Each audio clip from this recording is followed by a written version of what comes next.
Jesus Christ, is he gone? He's gone, finally. Jiggy, jiggy, jiggy, jiggy. Aye! This is the greatest moment of his life.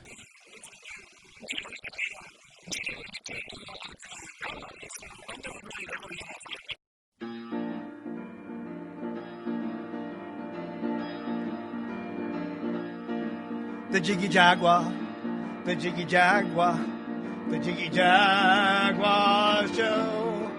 The Jiggy Jaguar, the Jiggy Jaguar, the Jiggy Jaguar show. The Jiggy Jaguar, the Jiggy Jaguar, the Jiggy Jaguar show. The Jiggy Jaguar, the Jiggy Jaguar, the Jiggy Jaguar show. And you're watching freaking Jiggy Jag TV. Thank you. Good night. It is. So now I'm going to do this. I'm going to now say goodbye because we've got to get out of here. I've got somebody standing behind the camera because I've overrun it. And now if I don't do that, I'm going to get in trouble. I know you come from Kansas, but there you go. This is Adrian Paul. But they do the same job that the bigger gloves do, but only up to 1,000 volts.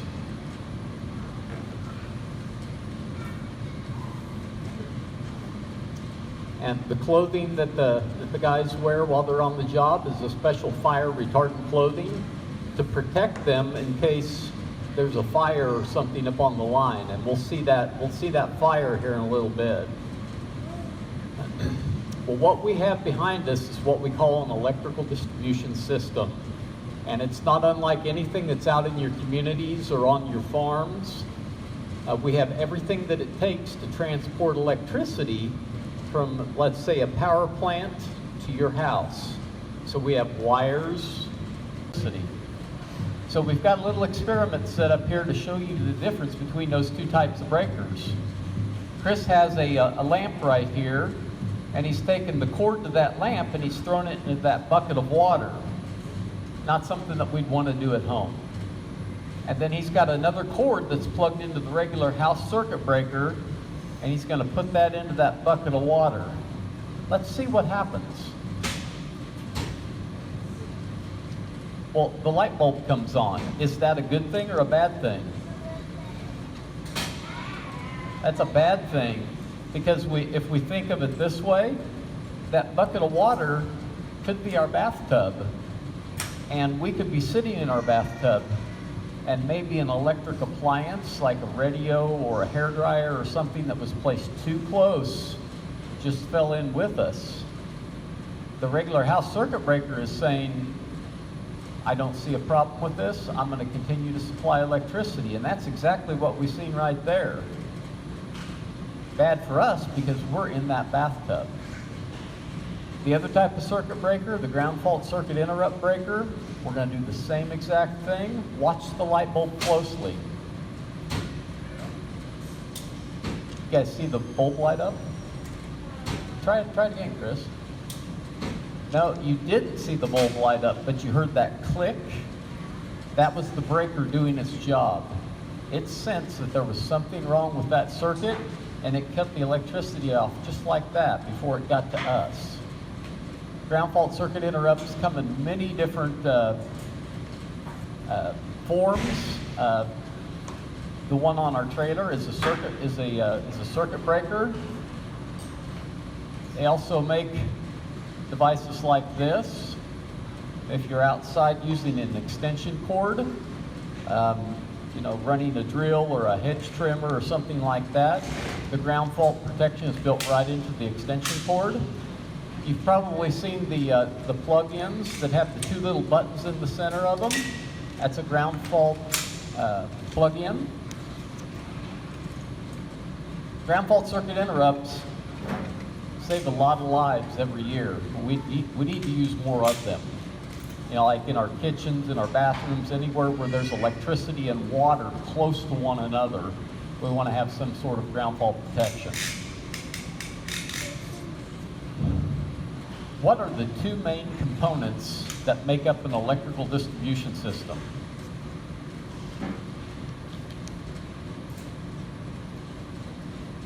This is one of them. What is this? Wire, exactly.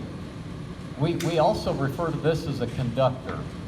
And a conductor is simply a material that allows electricity to pass through it very easily. And we use a couple different types on our system. This is aluminum, and this is copper. And both do a really good job of transporting electricity.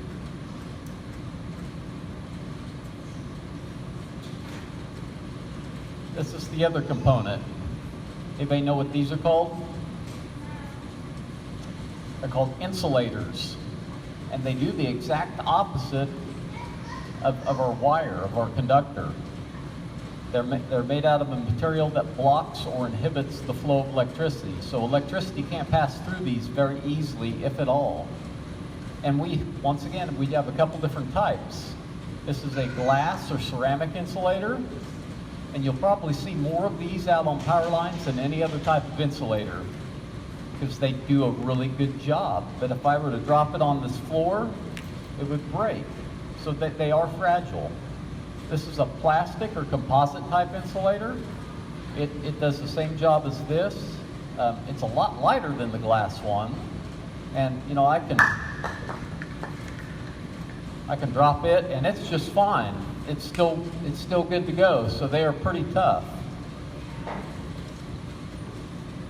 But even they have their limits.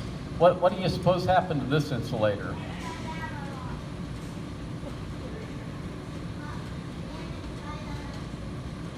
It was damaged, but it was damaged by man. Somebody actually shot a gun at these. And let me tell you why that's very dangerous. The only thing that electricity wants to do is find the quickest, easiest path to the ground. And that's the ground that we stand on. That's all it wants to do. And so we put an insulator in its way to keep it on the wire. The wire sits on top of the insulator like this. And we want the electricity to stay on that conductor. If this insulator gets damaged, the electricity can jump around the insulator and follow the pole to the ground. What's on the ground? Us. So we want to keep that electricity way up there in the air where it's safe. So if you ever see anybody that's damaging electrical equipment, tell your parents. It's just a very dangerous thing to do.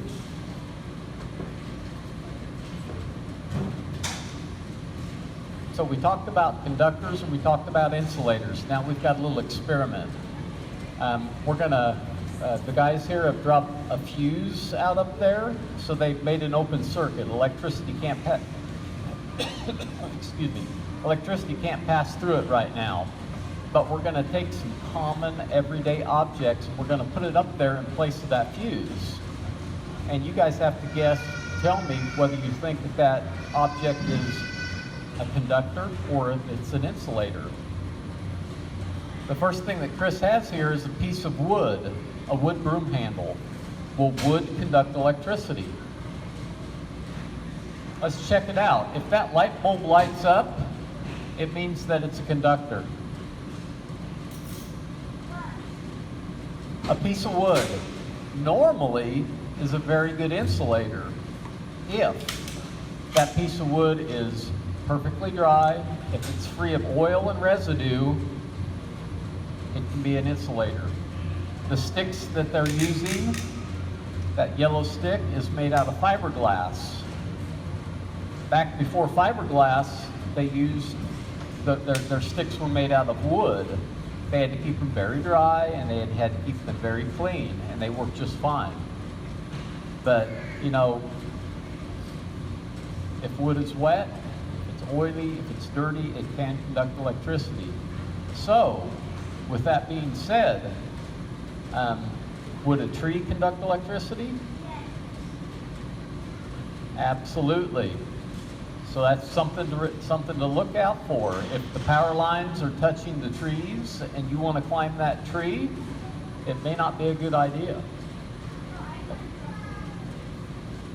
That electricity wants to get to the ground, and it's using all of that wood, all of that wet wood, because a tree is a living a living thing and there's water running through it, it can take that electricity to the ground.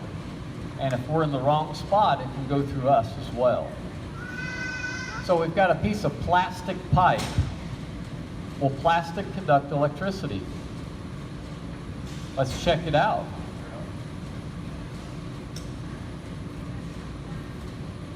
And the light bulb lights up.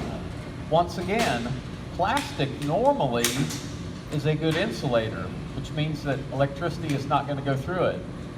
But if that plastic, once again, is wet, if it's dirty, if it's oily, it could conduct electricity. And you've seen how dirty that piece of plastic was? It was using the dirt and stuff on the plastic to get over the surface of the plastic. Nylon rope. Nylon is also a type of plastic. How many of you have ever flown a kite or want to fly a kite? So when you go out and you fly a kite, where do you want to fly a kite at? Outside? In a big wide open area? Free of trees, and most importantly, power lines. So if you're out flying your kite, you're in a nice wide open area, and the kite starts to get away from you and go towards the power line, what do? You let go of that string and you walk away from it. You never ever touch anything that is hanging from a power line. Tell your parents, they'll call us, we'll come out and we'll safely remove that kite. Nylon rope, let's check it out.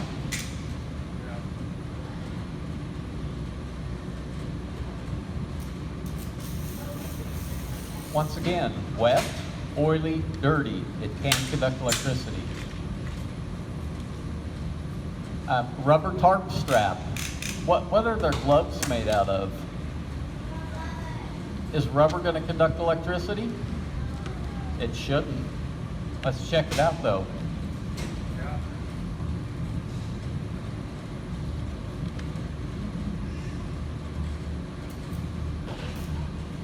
And the light bulb lights up.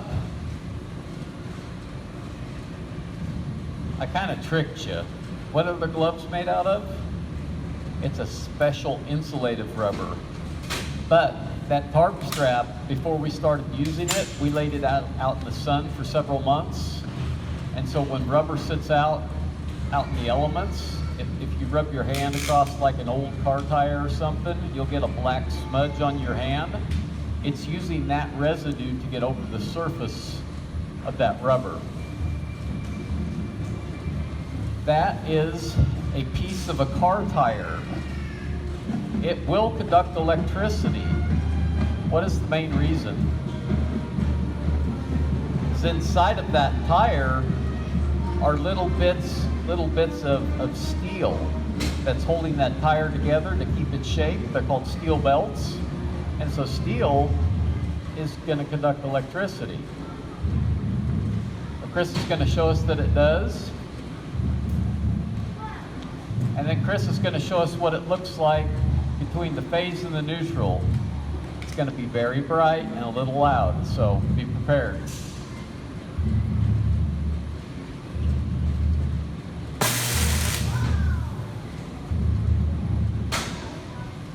And that's how powerful 7,200 volts is.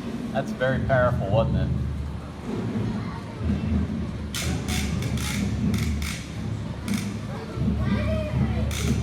Okay, this is a Mylar balloon, and Mylar is simply really thin aluminum foil. So it's going to conduct electricity.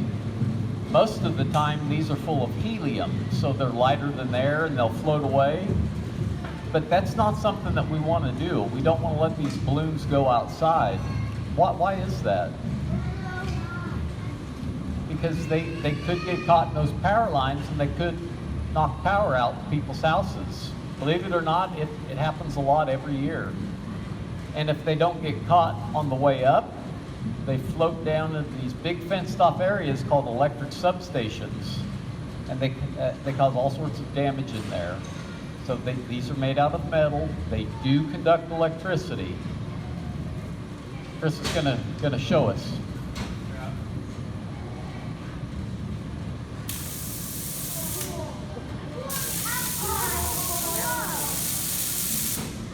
That is pretty cool looking, isn't it?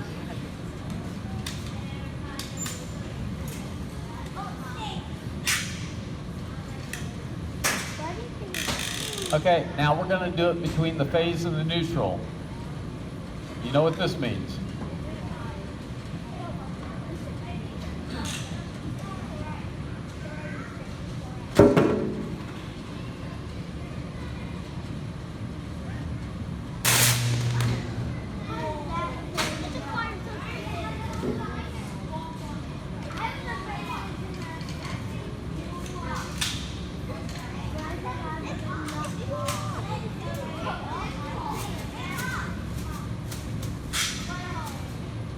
It's a little warm. I don't know if you can see it on the gold balloon. It's kind of hard to see, but see all those little lines, those silver lines that are in that balloon? That's the path that the electricity took over the surface of that balloon. It looks like little lightning bolts. It does look pretty.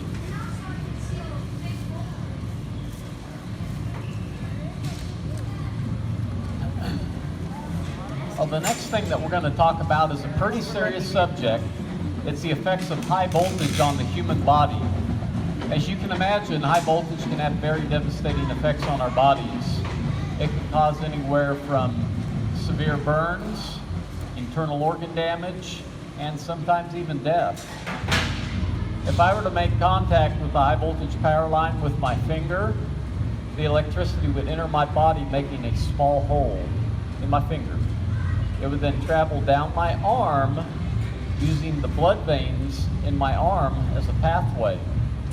It would then enter my torso, which is this area from here to here, and it would pass through one or multiple internal organs, like your heart, your kidneys, your liver, lungs, things like that. And then it's going to start traveling down my leg. Why is it headed in that direction? Because it's trying to find the ground, and the ground that we stand on. And unfortunately, the human body is a very good conductor of electricity. So it's going to exit my foot, causing a lot of damage in between. So I'd like to introduce you all to Stickman. Stickman, he has a hot dog for a heart, and he has a grapefruit for a brain. And what we're going to attempt to show you today is some of the effects that of a high voltage burn will have on our bodies. The first thing that Chris is going to do is he's going to touch that rubber glove. And you'll notice that nothing's going to happen because it's made out of a special insulated rubber. But unfortunately, there's a hole in his glove. And when Chris finds that hole, this is the kind of damage that can occur.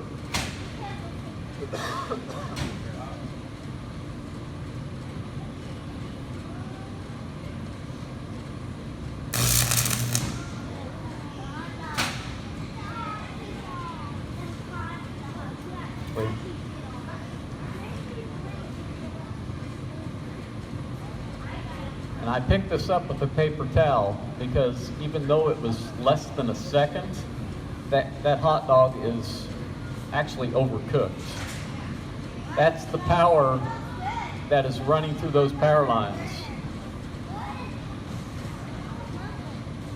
You know, if that was our arm or our fingers, that's what our fingers would look like. Not a good deal. This time we're going to do the same thing, but with the hard hat and the grapefruit. Chris is going to touch that hard hat and nothing's going to happen because it's made out of a special insulated plastic. But when contact is made with the grapefruit or the head, this is the kind of damage that can occur.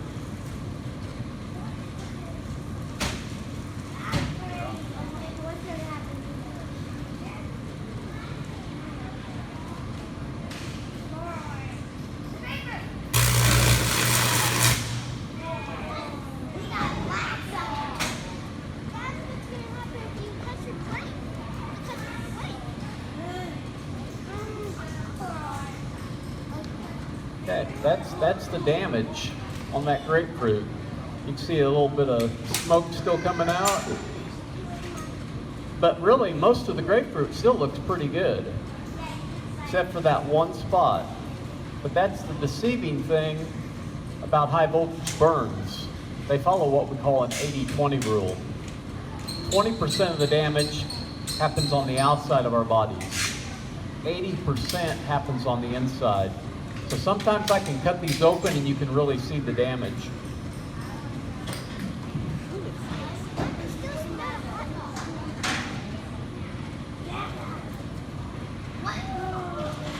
See how that electricity went right through the core? It's all blackened. You can see the different shades. This up here is a different shade than that.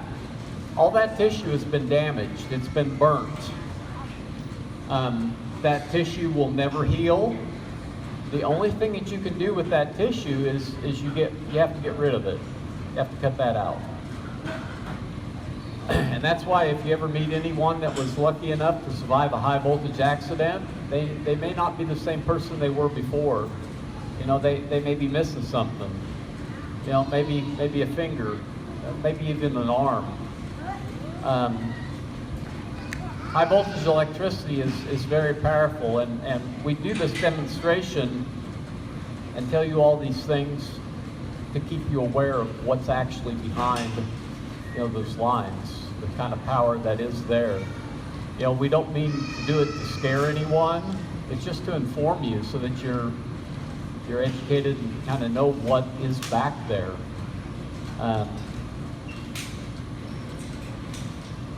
You know, and we've been talking a lot about high voltage. Low voltage can be dangerous as well if not handled properly. You know, the plug-ins inside of your house have enough power in them that they could damage or even kill you under the right circumstances. So we need to be very careful around electricity. Have respect for it, and it'll provide you exactly what you need, which is practically everything in our lives these days. If you're out in your yard, if you're helping somebody on the farm, or whatever you might be doing, getting ready to lift something up in the air, the first thing you want to do is you want to look up and look around and make sure that you're not going to get tangled in anything, especially a high voltage power line. The stick man here is going to show us what happens when you forget to look up before you lift up.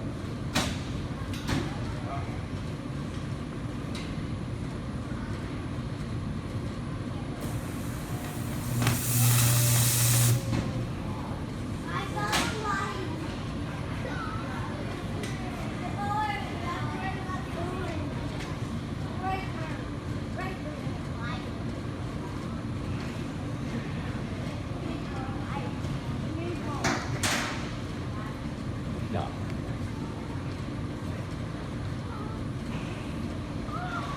That's the kind of burn damage. That smells kind of bad. You guys like cooked grapefruit early in the morning?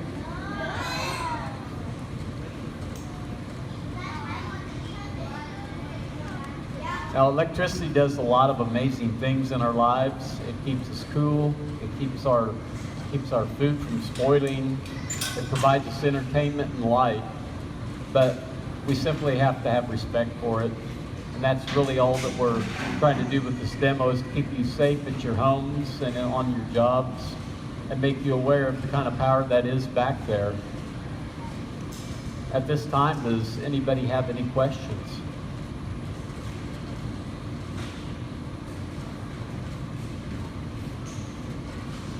Well, I've got one. How can a bird land on a wire and nothing happens to them?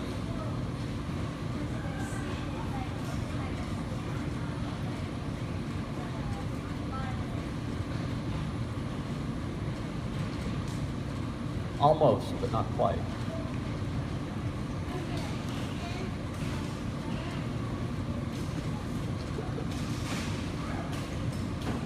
You hear it? Okay. I don't hear very well, I'm sorry. But the main reason that they can land on a wire is they're only landing on a wire. Now, if that bird was big enough that it could touch the ground and a wire at the same time, that wouldn't be the case.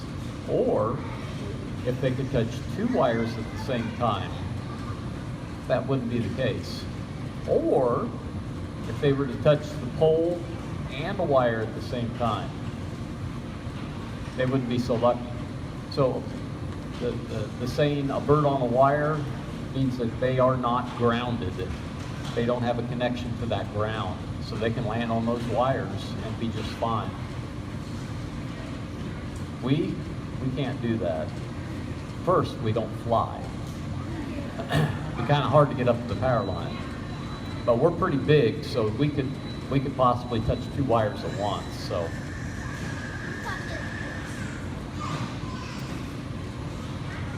All right, well that concludes our demonstration, and if you have any questions afterwards, please come up and ask us.